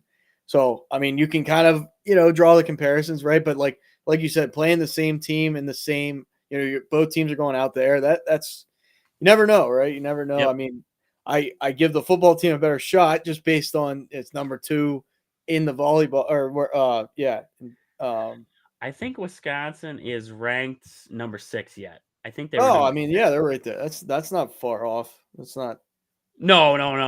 Yeah, it's not like it's a major big top 10 matchup. That's what it's gonna be down there. Yeah. So it's gonna be a heck of a game, right? But last time Nebraska kind of bested Wisconsin pretty handily at the field house. So we'll see what happens this time around. We'll see what happens. Like I said, though, it's cool. I mean, maybe, football's at 2:30. This one starts at 7. Maybe you could get, some of the fans. I wish I would have known about that. I would have went down there to watch both. Like, that'd been pretty cool. You go to field, watch the volleyball game first, then you head over to the football game, then you head over to the volleyball game right after. Maybe a lot of people are going to do that already. So it should be an exciting weekend there. But Aaron, it is time. It is time for our NFL picks of the weekend. The Browns got the surprising win over the Steelers, 24-19 on Thursday night there. But here's the big one, and this is my upset of the weekend here. Bears-Vikings. This game's going to be at Soldier Field. Right now, Minnesota's favored by 3.5, but I'm going to tell you this right now. The Bears showed me something against Green Bay. They did. They're not completely lost. They still have a football team. They might have got a field goal blocked and, try to get that appeal to the league and had that shut down pretty fast. Like, wasn't over top of the center or anything. There's pictures to prove it. But I think the Bears win this game. I'm going to be honest with you. Sam Darnold, I don't trust him. He's got 19 touchdowns, but he got 10 interceptions now. I just don't trust Sam Darnold right now. I'm going to take the Bears to win this one, and I think it's going to be by a field goal. I'll give him a field goal in this one. I'm right on board with you. I mean, I think the Vikings have escaped trouble. You're looking at it here. I just had it up here. Hold on.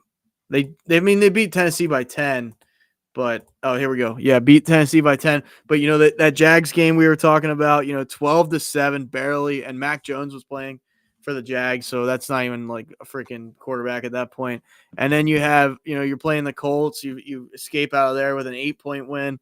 You lose to the Rams, lose to the Lions, and then you barely beat the Jets. Like, they haven't had a dominant win in like 2 months. So if you're looking at that, just and looking how the Bears, ran the Packers to basically the end of the game last week. Yeah, I like the Bears too. I mean, it's Chicago, you're in Chicago, tough place the weather's going to be probably horrible because it's Chicago.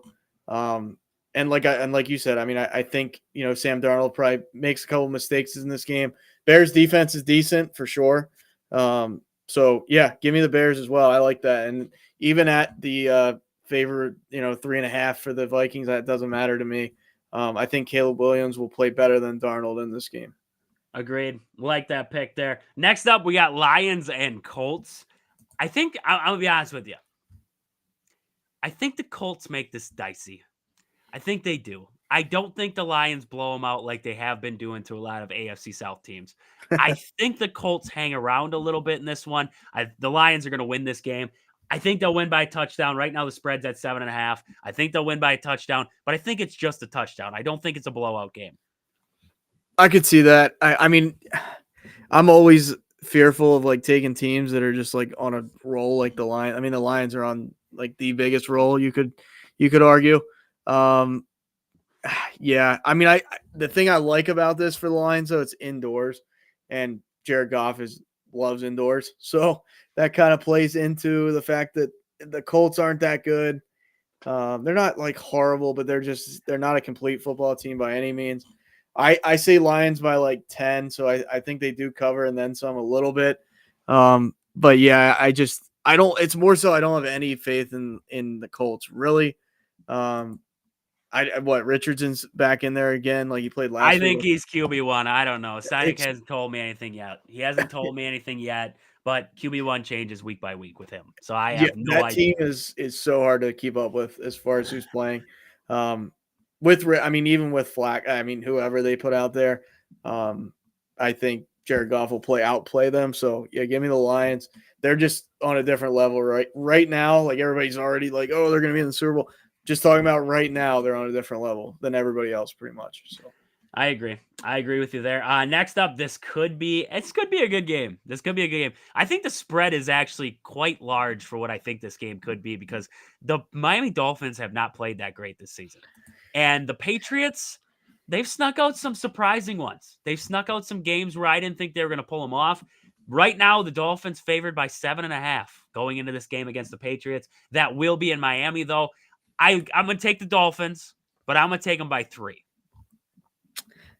I could see that. The first time they played, it was 15-10 in New England. So I know that must have been no Tua.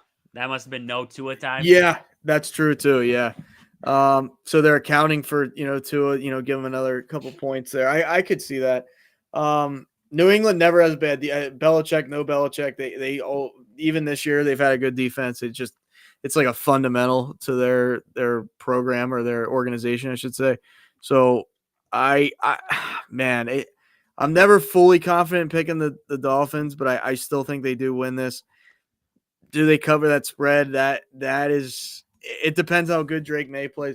I'll say on this Sunday, I say they do, but just that, like that's just barely that. So agreed with you there. The next up is the controversial one. If you're a New York Giants fan, because you're kind of confused or excited, I don't know. You're probably a little bit of both out there in New York right now. Daniel Jones did he request for a trade? He requested a release, I think, is what happened there. Did you hear that he was put on the practice squad defense for walkthroughs though? He was at safety. Yeah. Maybe he turns his career around as a safety. I don't know. Maybe he turns it around as a safety out there. You know what? I've always said it the whole time. Daniel Jones was never that great of a quarterback, and the Giants screwed up and paid him all that money. So if you want to be mad at anybody, be mad at the New York Giants for even making that deal happen, because Daniel Jones had a good year. Yes, he had a good year. I will give you that. I will give you that. But he had Saquon Barkley rolling along with him too. So you have to, if you're a New York Giants fan, and if I was a New York Giants fan, yes, I'd be irritated that my quarterback, who I have given all this money to, is not playing well. But I don't think he was ever going to play that well. You gave him all this money, and he was not that good. So I get where people want to hate the guy, but at the same time, I don't know. I can't bring myself to even think about if I was a Giants fan, I would hate this guy. Like I can't bring myself to that, because your ownership, your GM, they screwed up. They let Saquon go. They didn't make Saquon a top priority. They made Daniel Jones a top priority. That's their fault, not Daniel Jones's fault. So, that's kind of where I'm at with that one. But Tommy DeVito's starting. They skipped over Drew Lock. They're starting Tommy DeVito in this one. Giants, Buccaneers. I believe Mike Evans is questionable. He might be back for that game. So getting a little healthy if you are the Buccaneers. And when Mike Evans is out there, I like Baker Mayfield with Mike Evans on the field there. He's been doing well without him. Getting him back, that's going to be huge. I like the Buccaneers in this one. They're favored by 6. I think they're going to blow that out of the water, and they're going to take care of the Giants. Yeah, it's hard to see a clear path for the Giants in this one.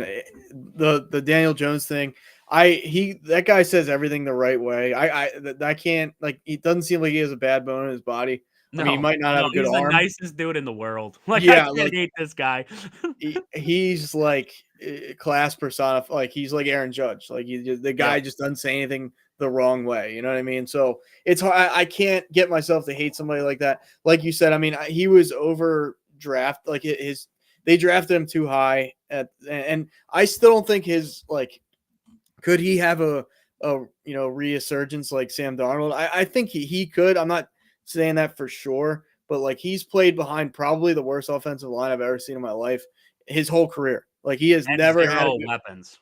Zero. And neighbor, they finally get him a weapon this year. Like, it's like you said, I mean, it's Saquon, but you're throwing screen passes. It's not like, very rarely was he dropping back and throwing it 40 yards to Saquon. That's just not, so from a receiving core standpoint, they didn't have that.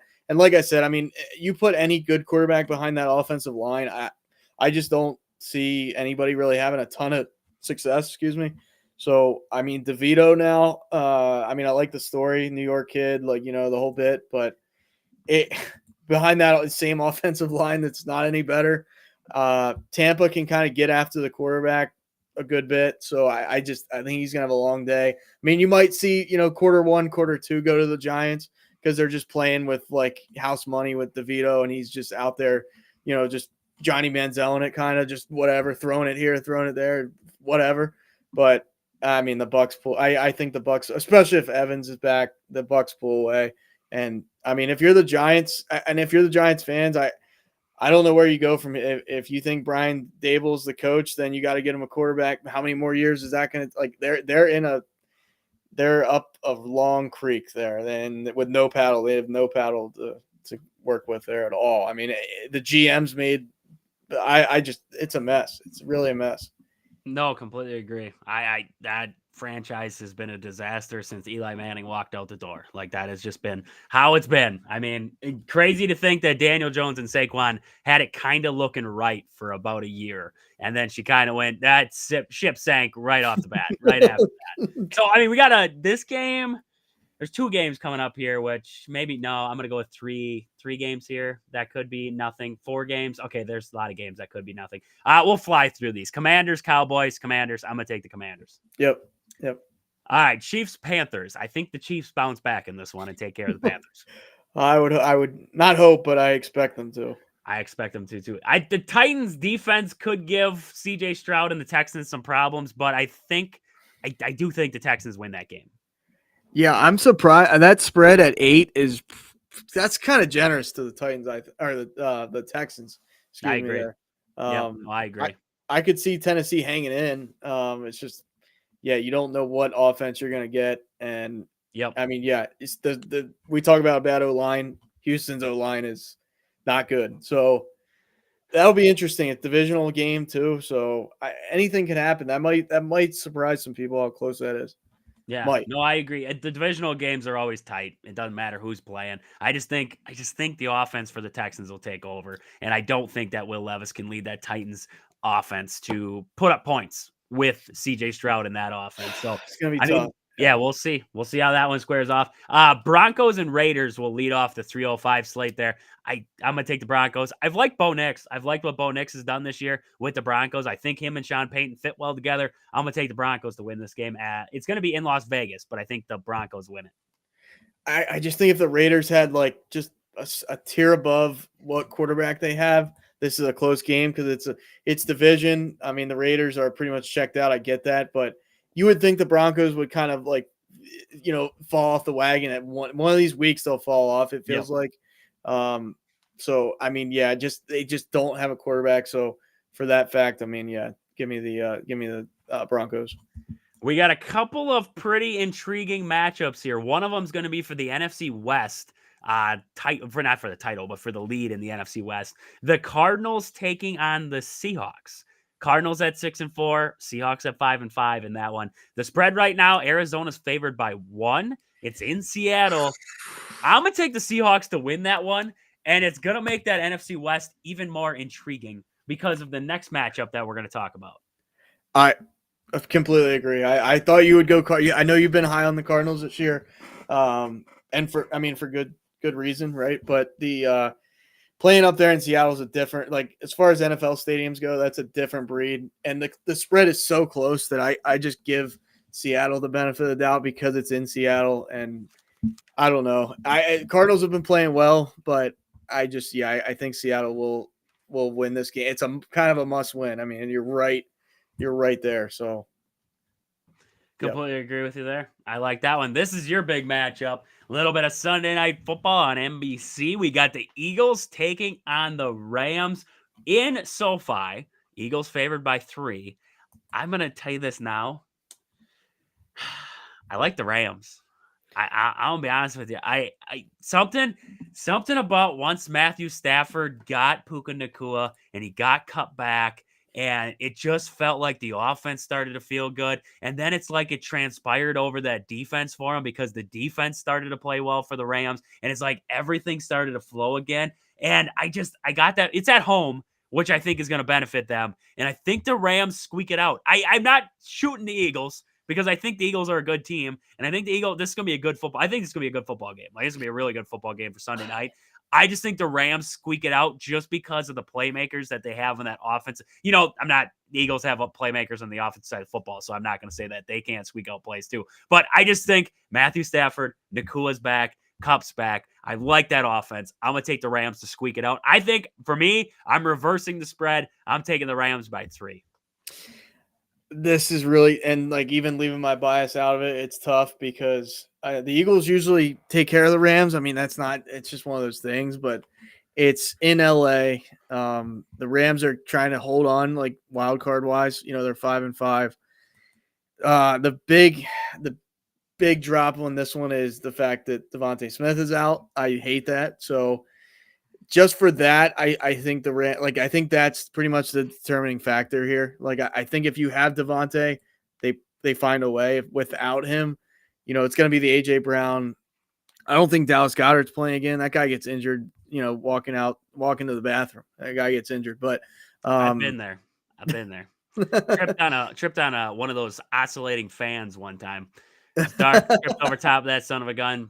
I felt like I went through the door, like I was hurting so bad. Then my wife, she's laying in bed. She's like, just snoring away in bed. And I'm like laying on the ground, like, oh, my shoulder's broken. Like, I just, like, biggest boom I ever heard. Then the next morning she gets up and she like looks, she's like, what happened to the fan? And then he looks over at me and like I'm looking like I'm broken over there. I'm like, I fell over it last night. You didn't move. You're not like, hey, are you okay? Nothing at all. Just like, shh. I'm like, oh my, like, wow. I mean, it's rough going to the bathroom sometimes. Okay. See, but like yours is valid. Dallas Goedert would get up in the middle of the night and he'd like twist his ankle on flat ground. Like the guy just, I don't know. This is his last year. I like the guy, but he can't. People that can't stay healthy do annoy me. I'm not going to lie to you. It just is what it is, but they annoy me. So, yeah, I think the Rams do find a way probably in this game. This is going to be interesting because the Eagles secondary has looked amazing. I mean, they kept Burrow in check, which I thought was going to be a problem.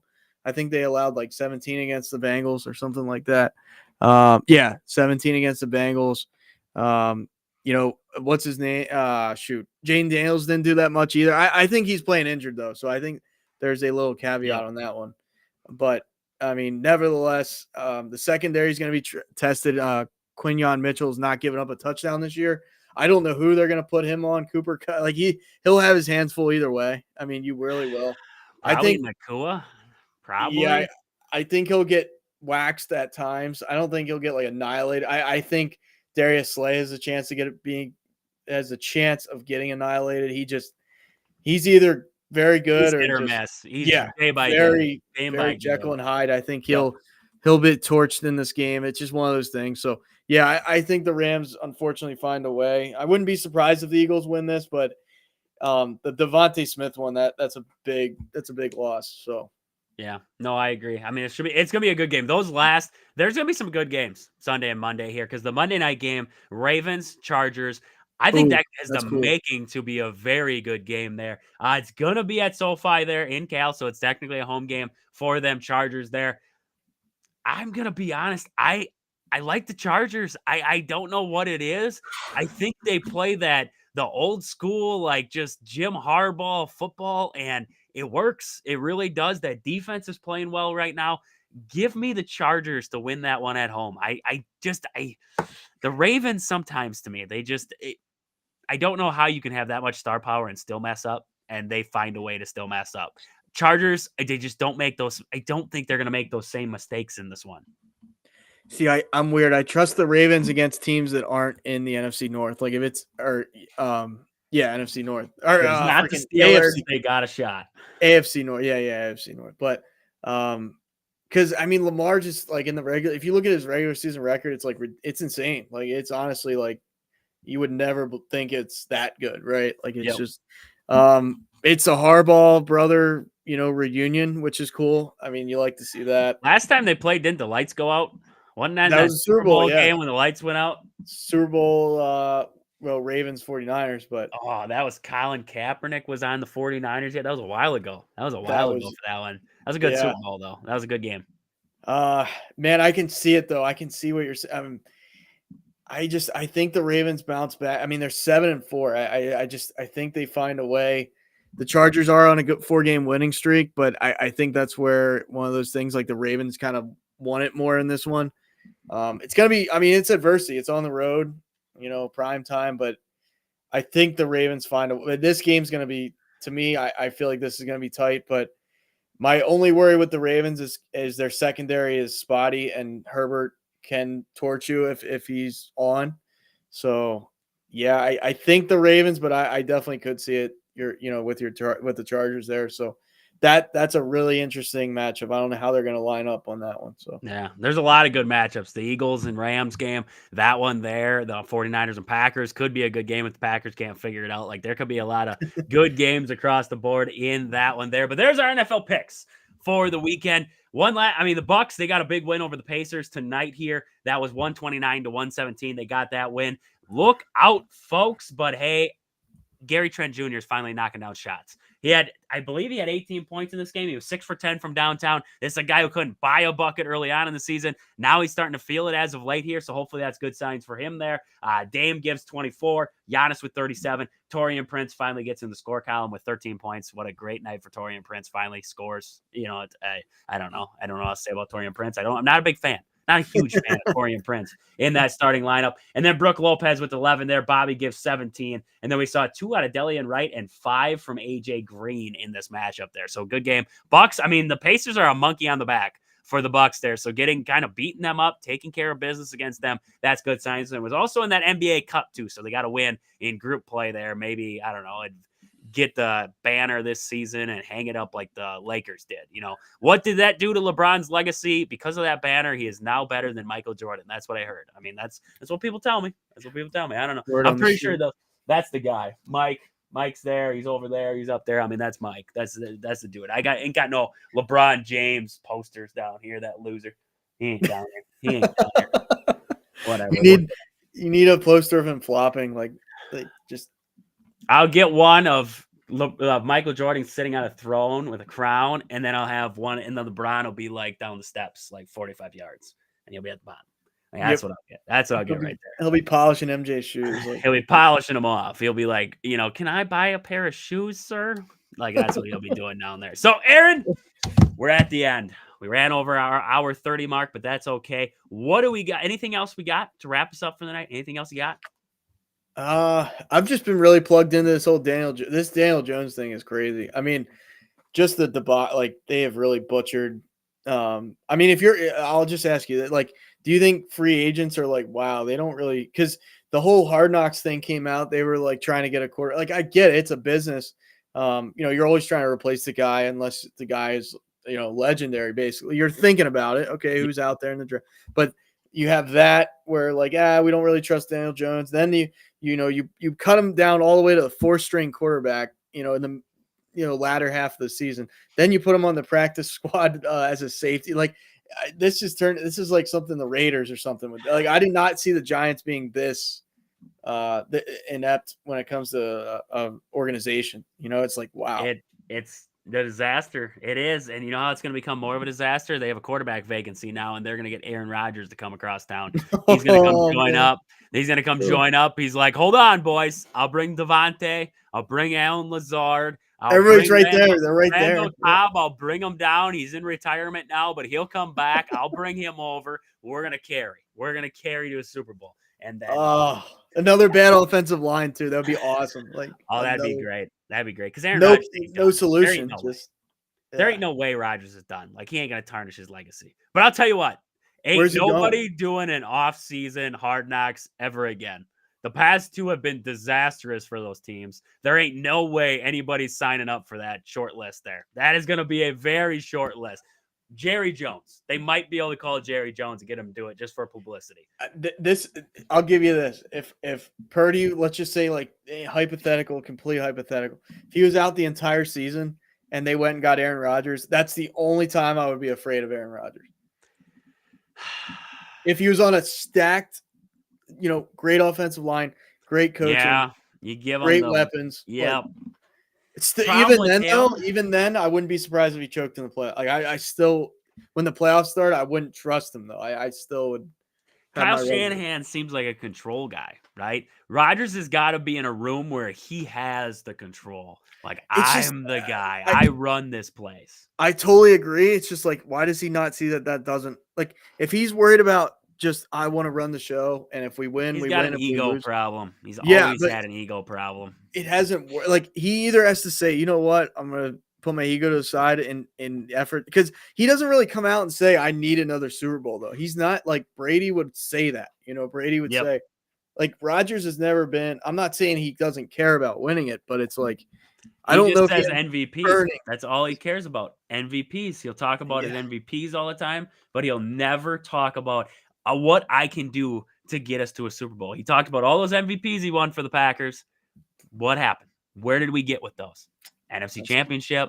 A little bit before that, nothing major, right? That's Lamar. That's what Lamar's doing right now. MVP, MVP. But Yep. And right now, all Rodgers is doing is tarnishing his legacy by this whole New York Jets thing is just tarnishing it even more day by day. What would be hilarious if because the Cowboys keep talking about shopping Dak, if they got Aaron Rodgers and Jerry Jones in the same, like that would be a debacle of epic proportions. Do a quarterback flip. Dak Prescott up to the Jets. Hey, I've got to be honest with you. I got to be honest with you. Dak Prescott ain't a bad quarterback. No. You put him on the Jets, you maybe get some offensive linemen. You have a decent defense. You have some playmakers in the wide receiver room already, and you have a pretty good running back in Breece Hall and Braylon Allen. If I'm the Jets, I'm signing up. If they can get back to not even where they were before, but like close, because their defense has been trash since Saleh left. Yep. And I mean, Rex Ryan is like campaigning to come back to the Jets, which I don't know. If I'm the Jets, I'd probably try that at this point, because he was a proven. I know it was a long time ago, but like he's been one of your winningest coaches. He's been one of the most winning guys you've had. Doesn't take much, but. I mean, yeah, that's true. I don't know. We'll see. I mean, it's going to be crazy. I think it's going to be a crazy offseason. I really do. I think it's going to be a crazy offseason of moves. And what does Rodgers do? What does Jerry Jones do? It's going to be those two. Like, that's going to be madness. No, 100%. And if the Jets whiff on this next coach, they're going to be bad for the next 5 to 10 years. Like, they're this close to being just bottom feeders again. Because they are right now. It's just, that was my whole thing with the Saleh thing is like, oh, you might not have thought he was a great coach. He kept them competitive. Yep. And as soon as he walked out the door, you see what happens. Like, yep. And look what happened. I mean, Nathaniel Hackett got demoted. You look at, I mean, it's just a disaster. It really is. It's just a disaster out there. And it started Aaron Rodgers.